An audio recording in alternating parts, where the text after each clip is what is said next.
Esta es una lavadora Mave de 18 kilos. Presenta ruido en el centrifugado.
De motor, pero parece que no.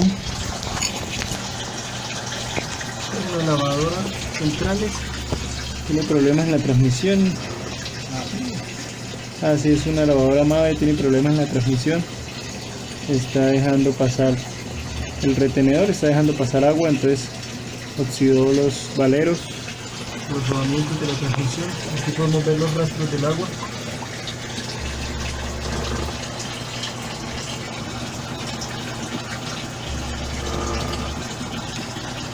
El sensor del motor no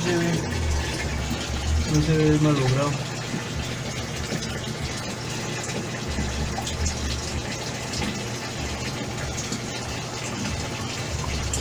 Listo.